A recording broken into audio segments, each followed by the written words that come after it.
Social media पर जैन समाज के सबसे लोकप्रिय जैन न्यूज चैनल महालक्ष्मी की ओर से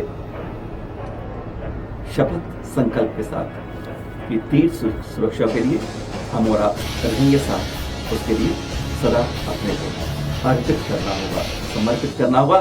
सादर जयंत आज इसी पर समर्पित ये है हमारा जरहटके का कार्यक्रम। आचार्य श्री सुनील सागर जी बिंदास बोलते हैं और जब तीर्थों की बात हो तो खुलकर कह देते हैं। आज जैन समाज को अपने तीर्थों के बारे में ही नहीं, अपने भारतीय संस्कृति, भारतीय पुरातन की भी उतनी ही चिंता है जितनी अपने जैन तीर्थों की करता है। अगर ऐसा ना होता तो आज हमारा पुरातन कितना मिट गया होता। इस बारे में आचार्य जी ने स्पष्ट कह दिया कि जैन समाज की चिंता क्या है, फिक्र क्या है और करना क्या है। सुनिए जरा। सच कहें तो हम इसलिए ही नहीं लड़ रहे हैं कि वो नेमिनाथ के चरण हैं, कि वहां पर खंडगिरी उदयगिरी में 24 तीर्थंकरों की प्रतिमाएं हैं।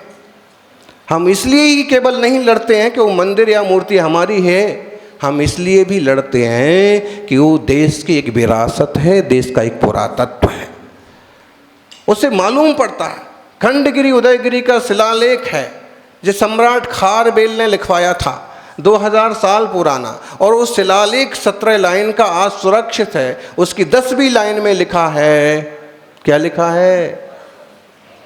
जवाहरलाल नेहरू ने कहा संविधान सभा में कि भारत नाम रख तो सकते हैं, लेकिन कहीं पत्थरों पर लिखा है क्या?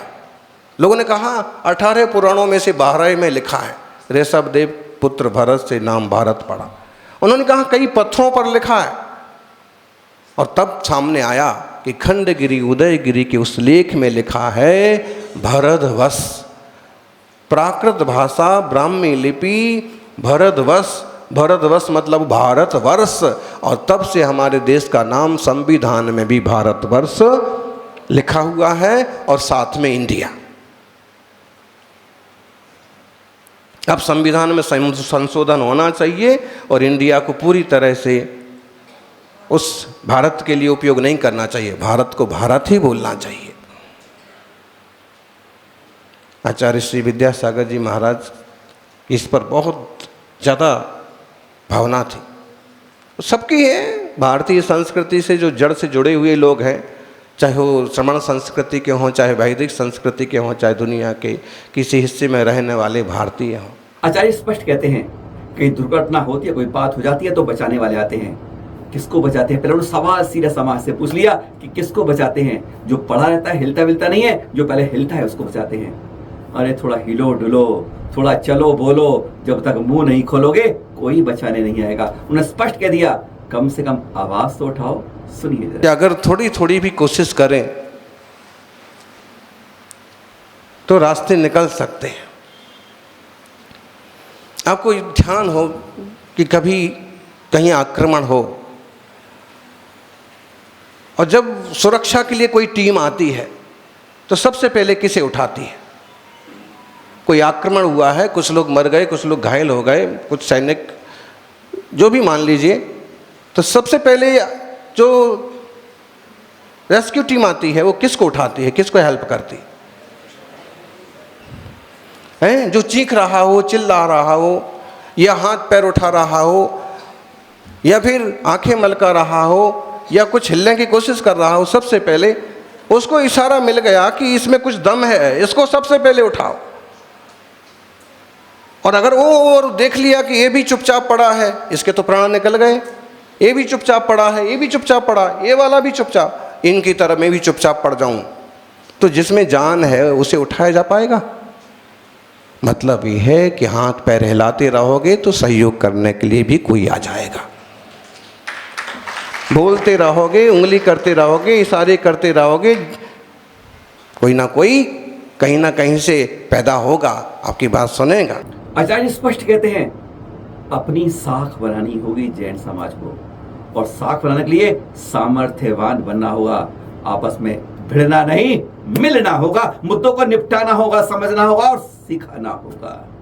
आज तो भाई भाई लड़ रहे हैं, घर घर की लड़ाई बन गई है आज जैन समाज की। आज वे इकाई नहीं बन रही है, आज खंडता बन रही है। क्या कहते हैं आचार्य श्री, थोड़ी सीख लेने के लिए सुनिए। समर्थ बनो समर्थ की विश्व में कोई उपेक्षा नहीं करता। आज देश शक्तिशाली है तो ब्रिटेन में भी भारतीय राज करता है, कनाडा में भी भारतीय मंत्री बन जाते हैं, विदेशों में भी बंडर सीमेंट बिकता है, मार्बल बिकता है। आप सक्षम है, देश सक्षम है तो, और देश कमजोर हुआ तो भाई आपके समाज की, आपके पुरखों की साख क्या है? आज की स्थिति में देश की साख काफी अच्छी है, और इसी तरह से हमें अपने समाज की साख, सामर्थ्यवान जो होते हैं उन्हें कोई नहीं नकारता, और पूरे जैन समाज को एक मुट्ठी होकर के सामर्थ्यवान बनने की जरूरत है।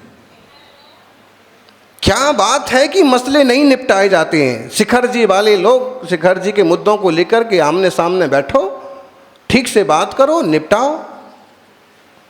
शिरपुर वाली बात, अब कुछ हठाग्रही लोग जबरदस्ती झूठे झूठे हैं। पिछले चतुर्मास में एक पत्रिका आई और उनमें बहुत से प्रसिद्ध दिगंबर तीर्थों के नाम लिख करके लिख दिया, ये भी हमारा तीर्थ, ये भी श्वेतांबर तीर्थ, ये भी। अरे भाई, वर्षों से, हजारों वर्षों से पूजा हो रही, वीतराग निर्ग्रंथ मूर्ति है, तुम जबरदस्ती उंगली क्यों करते हो? पहले इसमें लिखते हो, फिर कोई झूठा चिन्ह लेकर के अदालत में पहुंच जाते हो, फिर वर्षों वर्षों के लिए उलझा के रख देते हो। शुरुआत ऐसे ही होती है, जरा सी एक बोली लेंगे। लेकिन उनसे भी आग्रह है, महावीर स्वामी ने हमें निष्ठा सिखाई है, वात्सल्य सिखाया है, छल कपट नहीं सिखाया। थोड़ा आपस में गंभीरता से मिलजुल करके काम करें, और हम न्याय देने वाले लोग हैं, हम न्याय करने वाले लोग हैं, और वो लोग हैं कि न्यायालय में खड़े हो जाएं तो फैसला हमारे अनुसार हुआ करते थे। लेकिन अपनी इतनी फजीती करवा ली कि हम ही खुद ही अदालतों में जूते घिस रहे। जैनों को अदालतों में, न्यायालय में जाने की क्या जरूरत पड़ी? जो सारी दुनिया का न्याय करता है वो अनेकांतवाद आपके पास है, तो मैं किसी के और के सामने भीख मांगने की क्या जरूरत है? इस अनेकांतवाद, इस स्यादवाद के बल पर अपने निपटाओ ना। गजब तो तब होता है कि जब दिगंबर जैन मंदिर के, बल्कि उसी एक मंदिर के दो ट्रस्टी, दो पार्टियां आपस में कोर्ट में पहुंच जाती हैं। इनसे बेवकूफ और कोई होगा? वैसे तो हमारे प्रथम तीर्थंकर श्री आदिनाथ जी भगवान ने अपने महाराजा काल में 80 मसीह कृषि का उपदेश दिया था। सबसे पहले उन्हें सुरक्षा के लिए तलवार उठाने तक की बात कही थी। वहां से लेकर उसके बाद अंग्रेजों ने साफ कर दिया था साम दाम दंड भेद। अरे किसी नीति का पालन तो करो, कम से कम अपने तीर्थों की सुरक्षा के लिए कोई नीति किस तरह अपनाए, जरा सुनते हैं आचार्य श्री से। जरूरत पड़े तो आदिनाथ भगवान के उपदेशों में 80 मसीह कृषि, शिल्प, कला, विद्या, वाणिज्य, 80 का भी उपदेश है। धर्म समाज की रक्षा के लिए क्षत्रियता भी जरूरी होती है, लेकिन 4 चीजें हैं, साम दाम दंड भेद। सबसे पहले साम से काम करो, साम्य भाव से बातचीत से आसानी से काम निकालने की कोशिश करो। फिर दाम से, भाई ऐसा है कि आपका यहाँ से हटा लो। बता रहे थे एक दिन, जिन लोगों को 1 लाख रुपए में ज़मीन दी थी, बाद में हमें ज़रूरत पड़ी तो उन्हीं को 60 लाख रुपए दे करके वही ज़मीन वापस ली। उतनी सी ज़मीन जो उन्हें 1 में दी वो 60 में वापस ली। मतलब दाम, फिजूल की चीज़ें पैदा मत करो, ये भी खुश रहे, काम निपटाओ। साम दाम दंड, अगर इन 2 से काम नहीं निकलता है तो फिर करना तो पड़ेगा। फिर आती भेद की नीति। एक खेल बन गया है आज, पुरानी को मिटाओ, नई को लिखो। लेकिन किसी देश का वैभव और जो अतुलनीय संस्कृति होती है वह इस तरह मिटती रहती है तो कहते हैं उसकी पुरातनता खत्म कर उसका वैभव और विशालता समृद्धता खत्म हो जाती है। इससे काम नहीं चलेगा। जैन समाज को इसको बचाने के लिए आगे आना होगा।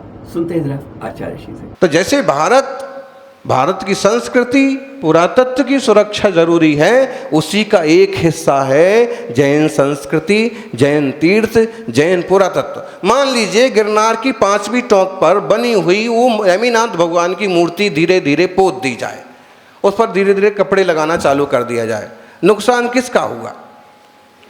जैनों का तो हुआ। देश के एक बहुत बड़े पुरातत्व का नुकसान हुआ, एक इतिहास का नुकसान हुआ। जो नहीं है वो चीज़ चालू हो गई, जो है उसका अता पता नहीं है। जो भी है, अंग्रेज विद्वानों ने जो लिखा, भारतीय पुराणकारों ने जो लिखा, वो सारी चीज़ें ढूंढने जाएंगे फिर कहाँ मिलेंगी। कैसे तीर्थों की सुरक्षा करनी है, बार बार सुनते हैं कैसे करनी है। महालक्ष्मी को देखा है, इस मंदिर को, पावागढ़ को देखा है, कई मंदिर बताते बताते आचार्य श्री गिनाते हैं तरीके, और हमें किस तरीके से करनी होगी तीर्थों की सुरक्षा। ध्यान रखिए, सबसे पहले करनी होगी बाउंड्री की सुरक्षा। क्या कहते हैं सुन लीजिए इसे और उसको समझ लीजिए, सीख लीजिए और कम से कम इस रास्ते चल लीजिए। वक्त आ गया है अपने घर की नहीं, अपने समाज की ही नहीं, अपने तीर्थों की चल अचल की सुरक्षा करने का। अगर खड़े रहोगे तो बचे रहोगे, नहीं तो पारसी आज हमारे समाज से किससे निकल गए हैं, ऐसे ही हमारी भी गिनती धीरे धीरे कम होती जाएगी। अरे वजूद है सबसे ज्यादा टैक्स का, तो कुछ समझो तो सही। काफी कुछ कह दिया आचार्य ने, सुनिए जरा जाते जाते। हमारा सबका कर्तव्य है कि अपने मंदिरों की, तीर्थों की सुरक्षा की शुरुआत खुद भी करें। प्रत्येक मंदिर और तीर्थ के आसपास एक स्कूल, एक हॉस्पिटल जैसी रचना जरूर हो जो आम जनता के काम आए।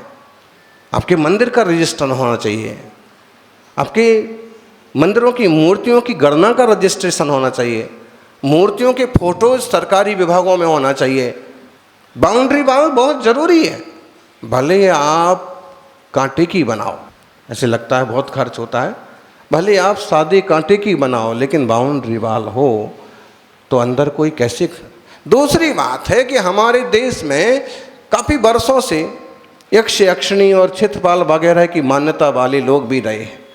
ऐसे में बहुत मंदिरों के बाहर वो इस वर्ण का, गैरवे वर्ण का, भगवे वर्ण का एक मूर्ति या एक चित्रपाल स्थापित कर दे। कई लोग उन्हें और देवता मान करके, और पहले दीवार, फिर दीवार के अंदर, फिर और अंदर। वहाँ स्पष्ट लिखो ये इतने वर्ष प्राचीन यहाँ के क्षेत्रपाल हैं। आप वहाँ मान रहे हैं, पूजा कर रहे कि नहीं कर रहे, लेकिन आप उसका इतिहास सुरक्षित रखो। आपने वहाँ मानना बंद कर दिया, दूसरों ने मानना चालू कर दिया, तो आपको मुश्किलें खड़ी हो जाएंगी। आपकी मान्यता में आ रहा है ठीक है, नहीं आ रहा है तो भी इतिहास वगैरह की दृष्टि से वहाँ ऊपर नीचे बराबर लिख करके सुरक्षित रखो। महालक्ष्मी मंदिर क्या है, आज भी वहाँ तीर्थंकर प्रतिमा है। गर्भगृह में कभी हो सकता है तीर्थंकर प्रतिमा रही होगी। आज हम ये बातें बोलने में डरते तक हैं, क्या करें। पावागढ़ में सबसे ऊपर चोटी पर कौन विराजमान है? पद्मावती देवी जी। एक कभी रहा है इस तरह का काल आया कि यक्ष यक्षिणियों का प्रभाव भी रहा, एक तंत्र का काल आया, एक तरह दूसरे तरह के काल आए बीती शताब्दियों में। तो कई जैनों ने भी वो रास्ते अपनाए, भट्टारकों ने भी तरह तरह के रास्ते अपनाए कि कैसे भी मंदिर सुरक्षित रहें, मूर्तियां सुरक्षित रहें, समाज सुरक्षित रहे। भय के कारण से कई मंदिरों के तो गुम्मद तक, शिखर तक मस्जिद के आकार के बना लिए कि लोग इसे मस्जिद समझेंगे और छोड़ के चले जाएंगे।